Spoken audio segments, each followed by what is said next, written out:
You feel this nervousness on the phone there? Sir, I've been trying to make an urgent phone call up there. Well, I don't think it's something I want to do on an overseas phone. You gotta make some phone calls. Hang up the phone. Prank caller. Prank caller. Ladies and gentlemen, welcome once again to Packernet After Dark. This is the call-in show with the Packernet Podcast Network. If you'd like to call in, if you'd like to participate in the show, please feel free to do so. The phone number here is 608-501-0718. New callers go directly to the front of the line. It is Packernet After Dark in the morning. This is the new Sunday thing, at least until we got 2.5 weeks left of this this period of time. I am getting more and more anxious, more and more excited. Not trying to get all personal or whatever, but for whatever reason, you ever have, like, you wake up and you're just not in a good mood? I don't know what my problem was today. I was up, very little to do today. Got the house to myself, which strangely, as much as I get excited, sometimes I do get a little down. I don't know. It's weird. But by all accounts, good day today. Nothing going on. I got leftover ribs. Nice outside. But just, for whatever reason, I'm sitting here going, what the heck? I think I had a bad dream. Sometimes it's like, I think, because I woke up in a bad mood. Anyways, bottom line is, I'm driving in the car, driving home from a little workout thing, and I just started thinking, bro, we got football coming up. Like, in the very near future, we got Green Bay Packers, training camp, preseason, and just freaking football, man. Instantly started feeling better. So it's all the pick-me-up I needed. But again, until then, kind of a awkward schedule type of thing. I appreciate everybody still hanging with me and getting all these calls in. The frequency has definitely gone up, which makes this a lot easier to do. But without further ado, let's get started with Omar. What's going on? It's Omar the Firefighter. How y'all doing? What's up? All right, so it's funny. I was listening to the podcast, and before I called, I said, let me listen to this last one before I make this call. And before I listened to it, I was kind of like, normally every year, at least probably for the last 10 years, I was always having Super Bowl aspirations with, or, anticipating us going to Super Bowl. And even like doing the trouble stuff, like when we had a bad year and we got a new coach, I got excited because we had a new coach. Mm-hmm. And then, we did a real good job, almost made it. And it just kept being good. And then when the Lions beat us and we didn't go to the playoffs, I was a little down. But at that time, I was like, we didn't make the playoffs because Aaron Rodgers didn't play as well as he should have. Sorry for the Aaron Rodgers fans, but it's the truth. He had a little crazy breath out where he just throwing the ball. He just wasn't playing right. Everybody who remember that, no. So I was like, well, Jordan, he played the Eagles. He was throwing the ball, anticipation, playing within the offense. He did great. So I'm like, if you would have just swapped and let Love play in that game, it would have, I'm assuming, been a different result. So when he became the quarterback, I'm excited. And, again, having good Super Bowl, anticipating that we go, got a good chance. I know it's hard to get to Super Bowl, but, like, just being confident your team is going to be there. Yeah. So, this is the first year I was feeling like, this is the first year where I'm like, I'm interested to see what we got. Yeah. Like, I don't feel like, oh yeah, we're 100%, like, we're gonna get there, we got a great shot. I'm kind of just like, we'll see. And I haven't felt like that in so long, so it's almost like a new feeling towards me, feeling for me. But I heard the podcast, and you said, like, yeah, we're almost basically the same team it was last year. And even though we had Jair last year, like, at the beginning of the season, we had him, we had a good comeback when it looked like we were going to make the playoffs. So it was just like knowing, hey, we got number one corner, we good. And then he got hurt, and, we kind of lost the last couple of our games, but we won enough to do, what we need to do. So this year is just like, well, yeah, I guess we got the same team, so I guess I shouldn't trip about it too much. But I'm just kind of like, There's just kind of more of unknowns, a lot more unknowns than normal. But I am excited about the offense and our new wide receiver has been so long. So it's things to be excited about. Hold on, I want to get cut off. Yeah, we'll get to part 2 here in a second, but yeah, we all, I think, probably felt better going into last year than maybe going into this year. But it's not, having seen last year play out, we should feel better about this team this year than last year's team. And I've said it before, I don't know where, again, it makes complete sense that we felt better going in, because last year at this time, we were coming off of, Jordan Love is that dude, and he's looking elite, and just all kinds of good stuff. Got this new awesome defensive coordinator, and because we kind of ended on a real big low last year, I think a lot of us don't feel as good. And I'm in the same boat. I don't want to say I'm necessarily pessimistic, and it's probably been a little bit of a while for me. I remember the days of not only me, but like the national media, everybody. It was, you pick the Super Bowl contenders, 25% at least of the people picked the Packers to be the NFC North team in the Super Bowl, if not way more. Even in our couple good years, 2020-ish, nobody was really betting on the Packers. Maybe 2021 because we're coming off of 2020, but it's been a while since, whatever. But I think if we actually take a step back and look at what we have, again, am I trying to sell you on we have the best roster in football? I mean, first of all, I don't know. That's going to depend how things shake out. Everybody wants to look at how everybody did last year. But I would also point out to you, if you recall, week 1 against the Philadelphia Eagles, what did I say? I have no idea why anybody thought the Eagles are a good team. I mean, I kind of understand why they might be a good team, but I didn't know why everybody assumed they'd be a good team, because 2 years ago, they ended the season as a terrible offense. They were a really good team the first half of the season, and for whatever reason, they fell apart. The Packers didn't necessarily get that real hot start, but they also, the offense at least, completely collapsed the second half of the season. Nothing was working, whether it was the injuries compounding or whatever the case may be, things got bad. But the Eagles went through that, and the next year won the Super Bowl. And I came into last year saying, I mean, the Eagles might be good, but we can't assume that. I mean, they ended the season as one of the worst dog crap offenses in football. There's a ton of off-season drama. The coach doesn't like the quarterback. The quarterback doesn't like the receivers. The receivers don't like the quarterback. Like, it's a disaster in Philadelphia. And they went on to win the Super Bowl. I'm not saying one automatically leads to the other as far as the Packers. I'm just saying, let's not misremember things. The Eagles didn't win the Super Bowl last year, and we came into last year saying, oh, the Eagles are by far the best team. No, it was going to be like the 49ers or something who ended up looking like crap. Again, we love it when everything is very black and white. Everybody wants to know something. There's no way this is happening. No, there is a range of possibilities, with each possibility falling within a percentage. You don't know anything. The Packers could miss the playoffs. The Packers could win the Super Bowl. Those are all possibilities. Anyway, sorry, Omar. Go ahead. Yeah. But I didn't, I kind of just was like, it's a lot more questions. But I guess my excitement is different towards, let's see how, Marshawn Lloyd looks. I'm excited for him. I'm excited for the wide receivers. I'm just kind of excited, but just for different reasons. It's kind of like, I'm not like, oh, I'm pretty sure we're going to go to the Super Bowl, or, we got great chance. It's more of like, well, is Golden going to come out the gate great, or is he going to need some time? Or is he going to be like Roma Doomsday? Like, just trying to figure everything out. Is Christian Watson going to come back and play very great when he comes back? So there's more questions like that. But ultimately, I still feel that, the most important thing is Jordan, because, I was let down a little bit how he played last year. So my question mark is like, is Jordan good or is he not?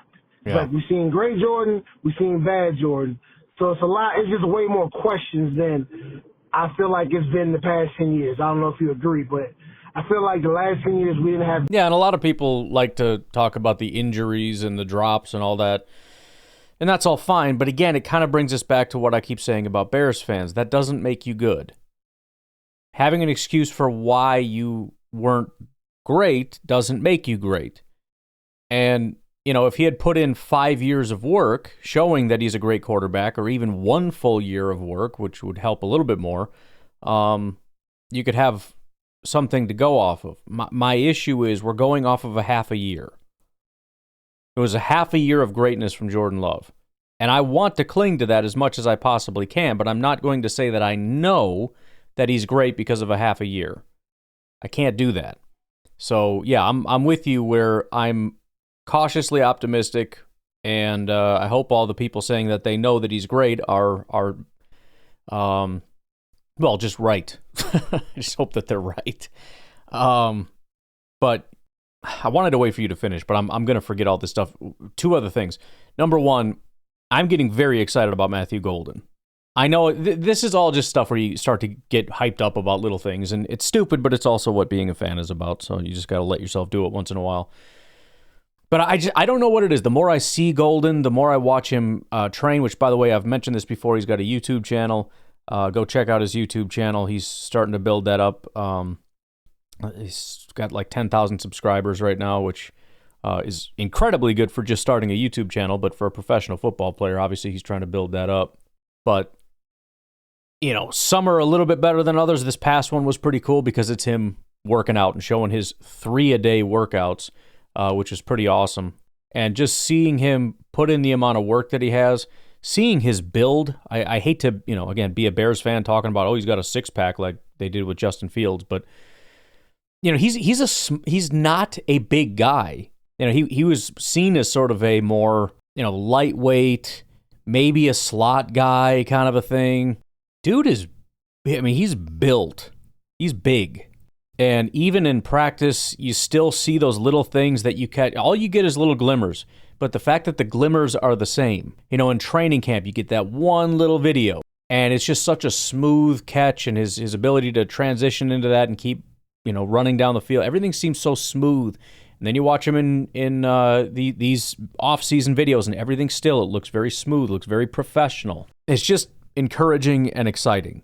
The other thing I was going to say, I think we're all, if nothing else, discouraged or are finding it hard to come back every year and say this is our year. We all probably felt that way 2011, 2012, 2013, 14, 15, 16, and then it started to go downhill, and then there was a weird little glitchy, like, we're good again, but okay, that didn't last long, and now we got a new guy. And at this point, we're going on, almost 15 years of saying, we can do it, guys. And again, it's not even that. It's 32 teams, right? 16 that are in the NFC, if we're just talking making it to the Super Bowl. So just putting it into perspective, it's not the worst, although we're clock's ticking here. All I would say, I guess, is, and fan how you want to fan, understand that you don't need to be discouraged. These things will creep up on you. And I wouldn't want to be in a position where I don't believe. And then we get to the playoffs, and it doesn't matter because we expect to go to the playoffs every year, so I still don't believe. And then we win, but we usually win one, and then we lose, so I still don't believe. And I don't even start to get enthusiastic about what if we actually win until we're like 2 games out. Because you end up shorting yourself a really exciting season. Because when you win the Super Bowl, that's one of the things you're going to look back on for the rest of your life. That season. And you don't want to remember this season as I pissed and moaned and didn't believe and whatever until the NFC Championship game. And then I started to get engaged and say, we can do this, let's go, boys. And then I got, that was how I handled the last 2 games. And that let's go into it. I'm not saying be delusional, but we know what the goal is. Let's aim for it. And let's not just believe, but know that we can get there. And that one of these days, let's just assume we're not going to be dead soon and that the Packers are going to win in the next, 20, 30 years. It's going to sneak up on us. So be prepared. Because we didn't have this many questions about our team. So very interesting. Like even like the pass rush, like it's just like, are they gonna be great this year? I know they got better towards the end.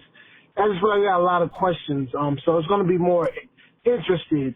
I'm more interested, and I can't wait for the preseason.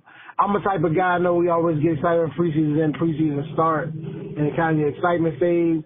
And I think my excitement is going to be high the whole time because I really want to see how the cornerbacks are going to look, how the pass rush look, how the linebackers going to look. I'm just really like intrigued on how everybody's play is going to be. So I'm going to be excited for that. Also, let me switch to put a little quick movie thing in. I saw 28 Years Later. I don't know if you've seen 28 Days Later or 28 Weeks Later. I highly recommend. I have seen, I think I've seen one of them. I would guess it's the first one, 28. I didn't know that was a thing, days, weeks, years. That sounds like a fun, I immediately excited, like, ooh, there sounds like a marathon there. I'm pretty sure I've seen it. And now I didn't know there was even a second or third one, so I'm kind of excited to watch those. Looking at those movies, so I saw the third one, which is called 28 Years Later, and it's not a great movie and it's not bad. I say it's in the middle. It has some great things. It has some highlights and lowlights for me, but you know it's something to watch. But there's one thing that I think is funny. I hear a lot of people talk about the movie.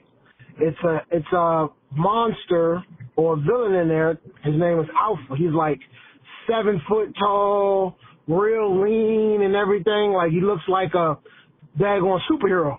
Well, anyway, he's naked in the movie, and for whatever reason, they show a lot of his private parts, and it looks like a Pringle can just moving around chasing people. It looks crazy, and I wasn't expecting that. It was in the movie so much, it was like another character. So that was my only crazy part about the movie. But anyway, go Pack, go. Appreciate it, dude. I just got done watching The Glimmer Man. It's not the easiest thing in the world.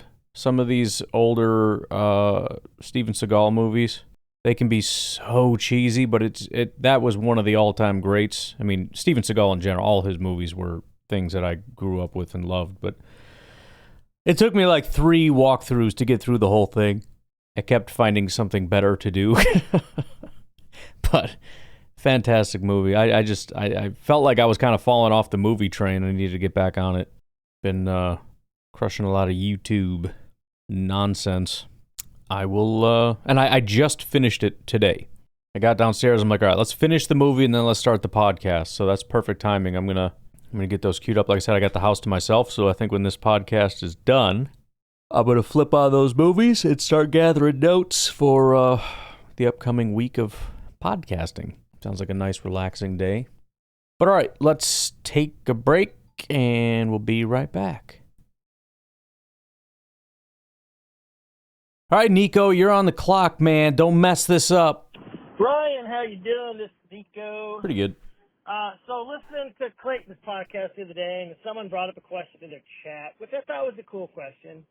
It was something like, if Wicks hasn't fixed his drop issues by the time Christian comes back, I think they'll get rid of him. So they talked about that for a minute, and I got to thinking. So I think an even better question would be, let's say that's better. All the receivers are doing really good when Christian comes back. Mm-hmm. You know, Wicks fixed his drop issue. Dobbs ain't getting no concussions. Golden is kind of who we thought we are. Williams, Savion is kind of the gadget frickin' good guy we thought, who maybe can even run routes, we got Greed frickin', he's pulling everything in and making contested catches, and even the dude from Miko Hardman, catches the average, catches a 70-yarder every once. Like, if they're all doing good and Christian comes back, I wonder. It's like I don't think they could keep them all. I will say they mentioned, thrown to, like, all the dudes are like in the 70s equally. I think except Christian, because he wasn't there all the time, which is pretty good equal ball distribution. I think that's very impressive. Obviously that's a coach thing, but Jordan's doing what he's told. But like, if they're all the receivers doing good, what do they do? I mean, do they? I mean, I know they probably want to keep Wicks because he's got a couple more years before they got to pay him. I know Dobbs is coming up. You know, let's say end of the season, Watson does great. And, are they going to sign Watson and Dobbs? Are they going to get rid of one of them? I don't know. I'll listen to your answer. I think they would probably, if they could get something for Christian or Dobbs, they would do that. But I like to say if Christian comes back and he's the dude he was, that stretch when he was a rookie, you have to keep him. But could they get a third or second rounder out of Dobbs? I don't know. So, I mean, it'd be a good problem to have. Don't get me wrong. But it's just in the nothing season, it gives us something to yak about. So let me hear what you say. Thanks. Bye. Well, I think you kind of hit the nail on the head when you kind of pointed out that it need more information. It's really bad if he has another season filled with drops. Just as a recap, PFF, from their vantage point, Dontavian Wicks, looking at obviously you put a filter in there for minimum targets or whatever, but number one in drops in terms of drop rate, 18%. Lazard, number 2, Jaden Reed, number 5. Of the top 5, 3 guys, Packers or former Packers. I mean, just a really bad situation. I would say it's more than likely he doesn't just get cut or traded or anything like that. As you pointed out, he's still got time left. I think the confidence level drops a lot, and you start looking seriously at other answers. He may move down the depth chart. Again, it depends on everybody else. If Dobbs has a bad year, well then, he doesn't, I don't know his situation, but you would assume Romeo, Matthew Golden, Jaden Reed, Christian Watson are already ahead of him. Maybe you push Savion Williams, Mecole Hardman. I don't know. But I think you continue going along, assuming he's not going to take a jump and just act accordingly. There's no reason to really cut him unless we're really just in a pinch as far as the 53-man roster, come next year, and you've just entirely and completely given up on Dontavian Wicks, which I don't think would be the case. So I guess I would just say it's unlikely that he ends up going anywhere. And as far as trades, we always talk about, well, he's got all these talents, so maybe we could trade him. If he has the talents, then we keep him. If we don't want him because he's not desirable, then he's not really tradable. So I think like a lot of these guys, Dontavian Wicks is going to ride out the rest of his contract. He's a 2023 guy, so he's got this year and next year.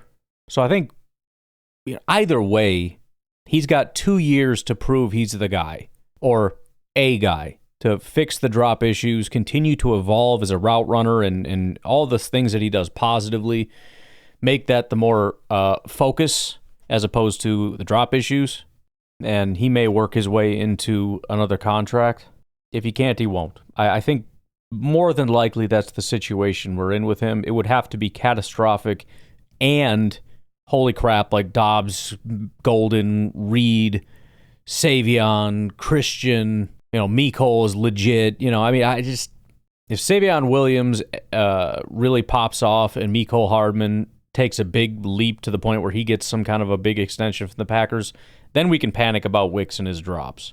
But, yeah, I think, again, this is all off the top of the dome with the Packernet After Dark stuff, but trying to think of a legitimate situation where they would just say, nah, screw this guy. I mean, it can happen, but usually it happens with, 5th-round picks and whatnot if they just never show anything. If it's like, that was just a crap pick. Dontavian Wicks is a very good football player, and I think the Packers like him a lot. He just got to stop dropping the ball. Hey Ryan, it's Drew from Green Bay, and I just wanted to say I was watching the Gold Cup, which is like a mini tournament in soccer. It's Appreciate you explaining this to me because I have no idea. somewhat prestigious.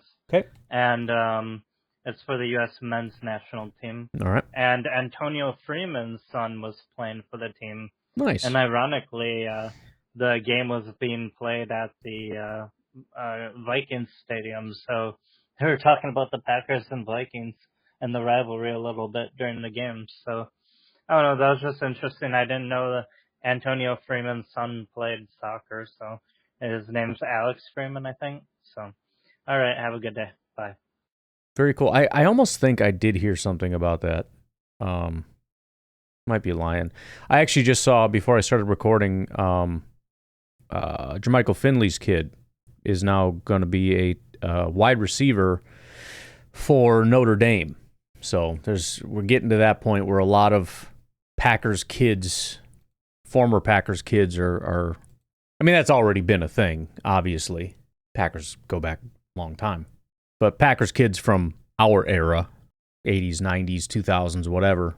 So, fun stuff. Hey, Ryan. Long time no talk to. It's Arliss. What's up? I listen to the show every day, even the after darks when you have them. But I definitely catch the Packernet show every morning on my drive to work. Appreciate you, dude. I'm listening this morning, and I just heard Uncle Rico, who was everyone's dear uncle, loved dearly, as Stephen A. would say, love him dearly. But I just heard him say that Omar the firefighter lost his mom, and I don't know how I missed that episode, but I must have missed it. But that is sad. My condolences to Omar and his family. I love his cause. It's crazy. I've been listening to Omar for so long. When Packernet After Dark, I almost feel like he's family or something. Him and Jersey Mike and Uncle Rico and 1265 fan. I enjoy all these calls, so to hear that one of them is going through, something like that just makes me feel bad. So my condolences to Omar the firefighter, and just appreciate you having this show where people can connect and support each other, honoring. I was going to say on and off the field, but that really doesn't apply. But you know what I mean, when it's about football and when it's not about football. So thanks for providing that platform in this community for us, Ryan. And condolences to you, Omar. Yeah, that was a little ways back. Appreciate the call, obviously. Yeah, it is crazy. Man, I've never met, I don't think, any of you. But at the same time, I feel like we go way back. You know what I mean? It's funny, too, because like as a introvert kind of a person, I always say, like, I got one friend. And that's it, and that's all I need. I have acquaintances and guys that I'm cool with and whatnot. But I never really considered, like, if I didn't have this podcast, I kind of wonder, even for me, if it would be a little bit, because I don't hang out with you guys, but I feel like I have a huge friend group, kind of. I mean, every day of my life, I come on here and talk to you guys, whether it's just a one-way conversation or a two-way conversation. And so, yeah, whatever you want to call it, it definitely becomes a thing, and it is cool that you guys can call in and obviously have become personalities as much as I am one for this show. Everybody that listens knows who Omar is, or Nico is, or Drew, Nate, whoever. You do this stuff for years. I guess it just kind of feels cool from where I'm sitting. Not that Omar called in to have like a therapy session or whatever. He kind of mentioned it in passing. But I don't know how to phrase it without sounding stupid, but you get what I'm saying, right? You've built a cool little thing here, I guess is what I'm kind of trying to say. Carson, go ahead. What's up? It is Carson Caldwell from Cleveland, Ohio, and I've got a couple things to talk to you about, ask you, whatever it might be, today. The first thing would be, I think I was listening to, it might have been the linebackers episode where you go into the linebackers. Sure. One of them was, you were saying that you didn't know if you were going to do, the receivers and the quarterback because we've already been over that. But I actually think that it would be pretty beneficial because I think that when we were talking about the receivers, when we were talking about the quarterback, it was all sort of like pre-draft. And so I think it would be pretty cool to look back and say, okay, this is what the receivers were in 2024. This is what, Reed, Wicks, Dobbs, Watson, this is what they were last season. This is what Jordan was last season. And you can even do like a dual episode of like, the receivers and the quarterback in the same episode and saying, sure, like, this is what the receivers were in 2024. This is how it affected Jordan Love. And then kind of go over and being like, if Matthew Golden is this, then it will affect the receivers in this way. It'll affect Jordan in this way. And then another thing for Jordan, just kind of like going back through the quarterbacks and all that stuff, is, at least for me, I kind of struggle to find out, like, I know how good Jordan Love can be. I know how bad Jordan Love can be. But for me, I've seen so much from Jordan Love that I'm kind of all over the place of, the potential outcomes that I could see in 2025. And so even going back and going through, like, trying to find who actually is Jordan, because we've seen stretches of good accuracy. We've seen stretches of bad accuracy. We've seen stretches of a lot of interceptions, not a lot of interceptions. We're kind of all over the place. So kind of looking back and finding who actually is Jordan Love and what does this Packers team look like if the Jordan Love that we find plays consistently that way throughout the 2025 season. I hope that makes sense. It kind of made more sense in my head than when I'm, kind of spitting it out. But It happens. I think you could do a lot of cool stuff with the receiver episode, with the quarterback episode. And I think it'd be pretty beneficial. And then the second thing, let me see how much time I have. Hold on. All right, I got 45 seconds. Another thing would be doing the positional things for every team in the NFC North. So Lions, Bears, Vikings, the same thing you're doing with the Packers. Doing that with them as well, I think would be pretty cool, especially before the season starts. And then also, third thing would be doing a, like, laughing at the enemy kind of off-season version, which you could find a way to do that. I don't have enough time to say what I was thinking, but, yeah, those are my three things that you could do and what I would enjoy listening to, and I'll see you later. You're probably right. I mean, just, within the last 2 minutes, I mentioned, as a reminder, the drop issues. So you're probably right to kind of go a little bit in depth, but also looking kind of week to week, just to kind of see the progression rather than saying this is what so-and-so is, kind of just looking at, even with Jordan kind of talking through it. I keep saying half a year. What do you mean half a year? What was he before that? When did this half a year start? What actually changed? What actually changed the next year? Because that's kind of the other thing, and I didn't delve too much into it because I don't want to misremember things. But there is a question of, if it was just a Jordan injury issue, why did everything spiral and get worse? Again, I might be misremembering that, but something really fell apart outside of just Jordan. Like I don't know if it was the play calling or the receivers or the offensive line, or it was really getting bad to the point where you go to the playoffs and it's like, this team ain't gonna do nothing. It's bad. I mean, maybe, the whole thing, but no, they're not gonna do anything. So you're probably right. I mean, again, the entire point is prior to this season kicking off, let's make sure we understand things rightly, and quarterback, wide receiver is definitely a big one. And laughing at the enemy, I am always down for. Been playing with a little bit, obviously, with the whole Caleb Williams episode. Didn't even have to force that one. PFF just put that one right on the tee for me, so I appreciate that. But I'll always keep my eyes open for that. I've got one video I haven't watched yet, but I've got it up. I want to see what exactly is said there. Could maybe make some comments about the Lions, depending on where this video goes. Very interested to dig into some of the Bears content creators, because I know some of them, like the ones that like to rant and rave that we've covered before. I'm kind of curious where they're at. Generally, Bears fans, even the more negative or I guess realistic fans, tend to be pretty optimistic around this time of year, which makes sense. But if they're not, boy, would I love to know what they're saying.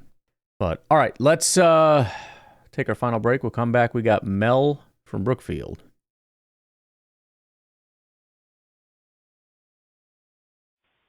Hey, Ryan, it's Mel from Brookfield.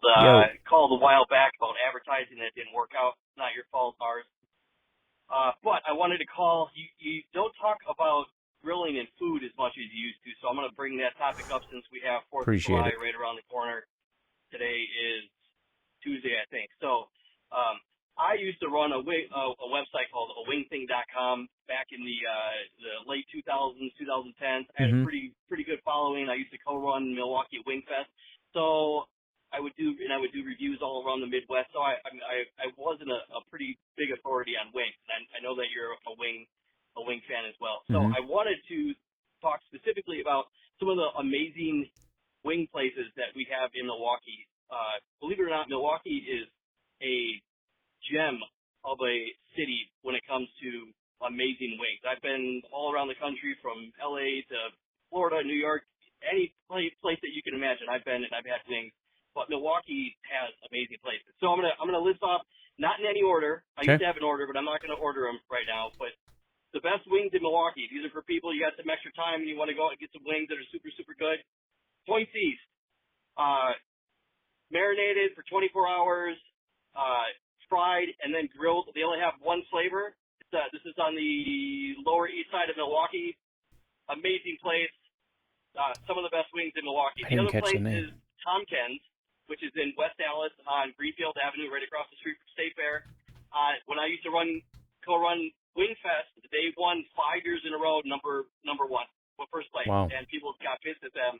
And actually, that's how they blew up their restaurant. They were able to expand it. It's awesome. Great wings. They have lots of different flavors. Brian Felton, shout out to Brian. He was the one who kind of made that place what it is and came up with all these amazing sauces, these really unique sauces. He used to have this one really cool one called Macho Man, where he literally blended up Slim Jims, and that was the base of the sauce. While that sounds kind of disgusting, it was amazing. Seriously amazing. But he's got all kinds of sauces like that. Those, get them fried and grilled as well. That's how you want to get them, fried and grilled. Another place I'm going to point out is Bogey's on Greenfield Avenue in Brookfield. And now they have Legend Larry's sauces. So if you don't know about Legend Larry's is up in Sheboygan. And they are literally famous around the country for their sauces. At the National Buffalo Wing Festival every year in Buffalo, New York, they win virtually first, second, and third place for one of their sauces every single year. So I'm talking these are legitimately some of the best wing sauces that you can get in America. And it's from Sheboygan, Wisconsin. Well, Bogey. Oop, you got cut off there. I'm just looking at these as you go. Again, I missed the first one, but I found Tompkins and Bogey's so far. Mellon Brookfield Part 2. I think I left off. So Bogey's has Legend Larry's sauces at their location. So you can get them fried and you can get them sauced. But they do now also do fried and grilled with the Legend Larry sauces. I recommend the hot. So even if I like hot wings. I do like hot wings. However, these are just the most amazing hot wings. They're just beyond like a kind of like a consumer-y hot. So they're pretty hot, but they're so goddamn good that you just keep going in for more. If you get them grilled, actually that kind of takes down the notch of the heat a little bit, having them grilled. If you get them just fried in sauce, that hot will be hot. So definitely recommend that. There used to be this place called Johnny Hammer's in West Dallas. It was an awesome place. I haven't been there in a few years. That's kind of like a little while after COVID. They changed owners. I don't know if they're any good anymore, but that used to be an awesome place. And then you have Club Garibaldi over in Bayview. Club Garibaldi, the rumor is that the guy who runs that place used to work at Point East and kind of stole the recipe. And when you go there, if you have Point East or Club Garibaldi, whatever one you have first, doesn't matter. You have the other one, you go, I see what happened there. So more than likely that is the case. But same thing, they are fried and grilled. There's only one flavor. You don't need another flavor because they're amazing just the way they are. Kind of an real old kind of place, but super amazing wings. It gets busy in there. There's like a little front bar, but then there's like a back area that's giant. But again, they actually can only make so many wings at a time, so sometimes you might have to wait, but worth the wait. So anyway, that's my wing 4th of July recommendations for people if you're in the Milwaukee area. But also I recommend that if you're doing wings at home over the 4th, don't just grill them. Wings are better when they're cooked twice. This is a fact. I have cooked thousands and thousands and thousands of wings over the years when I was running the website, and they are better that way. So if you can, fry them first in actual oil. You can do the air fryer thing. You don't get the flavor of the oil, but they're healthier, so that's good. I don't really care much about the health as much as I care about the mess. I don't fry stuff. I don't have a fryer, first of all. So it'd be like pan fried, and I'd have to fill it with a bunch of oil. So I have to go buy a bunch of oil, fill up a container of some kind and then get it hot and then dump them in there and then pull them out. And then I got all this, I don't know what the heck to do. I never know what to do with oil. I usually just let it harden and throw it in the garbage. I got it like an oil container thing, but that's the exact same thing. It's just, you just dump it in there immediately and then you have to clean the nasty stinking thing out later. So that's more the reason I would rather do air than the health reasons, although that is another one. Fry them in the house. You deep fry them on the grill if you want. Sauce them and then grill them. That's the best way to do wings at your house. You can bake them too. You could bake them, sauce them, grill them. And also while you're doing the grill part, which is the second part of the cook, you want to be basting that sauce on you. You want to be able to create those layers of that flavor and getting those the ends charred, and you want to see some char on there. Should be blackened, but you want that sauce to caramelize. Huh. That's interesting. Just trying to think through why you would want to do it that way. I suppose if you smoke them first and then throw them in oil, there's a good chance you're going to lose a lot of that smoke flavor. I wonder if that would also apply to air frying. I'm guessing that's the point, because I know when you grill them or smoke them or whatever, it doesn't quite get as crispy. You can, I've got the Vortex. I don't know if you, being a wing guy, I'm guessing you've at least heard of that. People swear by the old Vortex, get it crispy, but I don't think you'll ever get it as crispy as frying. So maybe we're just doing best of both worlds here. You get the right texture, the right cook, the right flavor. I don't know. I haven't messed with wings as much as I probably should, and I think it's for that reason. It just didn't turn out quite right. I think, first of all, I mean, this is, at less experienced days, but, wings can take a beating. It's not like chicken breast where you got to be a little delicate with it. You can really blast the crap out of it. And there's nothing worse than a wing with soggy, flappy, fatty skin that isn't like fully rendered down and everything. It was not good. You don't want to like take a bite of a wing and some rubbery skin falls off of it. That's just horrible. But if you do it right, wings are obviously phenomenal. So I'll have to do that again sometime. I'll have to give it another shot. And I'm trying to figure out, are we cooking them like 100% in the fryer and just like smoking to kind of get or grilling, I guess, to get a little extra flavor, a little extra char with the sauce? Cooking them 90%?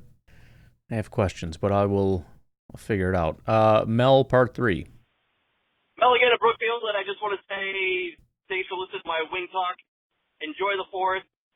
God bless America. Go Pack Go. Appreciate you, Mel. Yeah, it's funny how you just kind of forget about a certain category of food, and then it's like, why haven't we? I just, like I said, I made ribs, and my son was like borderline mad at me. They were very, very good. For some reason, the juiciest ribs I've ever made. I think I cooked them kind of fast, and that may have had something to do with it. I have no idea. Never know. Maybe it was just a good batch of ribs, some Berkshire or something. I don't know. I don't pay attention to what I even buy. But yeah, he was borderline like, why don't you make ribs more often? Like, what the heck is wrong with you? I'm like, I don't know, dude. I haven't since I bought that grill the last time was the last time I really had made ribs. Which also sucks because you get out of, you start making something a lot and you get good at it, and then you get out of, what the heck is the word? Out of practice, I guess, and start making mistakes and getting all stressed and angry and everything else. It's not fun, but they turned out good. The ribs turned out just fine. You always assume you just know, and then you're like, wait a minute. I think I was supposed to do this and that and the other thing. But I gotta get some wings going. The good thing is wings are not super expensive, so you can experiment with a big old bag of wings. The other great thing is the sauces. I love my sauces. I love the fact that with certain foods, you're never done because you just can put a new sauce on it and it's a whole new food. So Legend Larry's, I almost could swear I've had this before, but I think it's just like the label is almost identical to something else.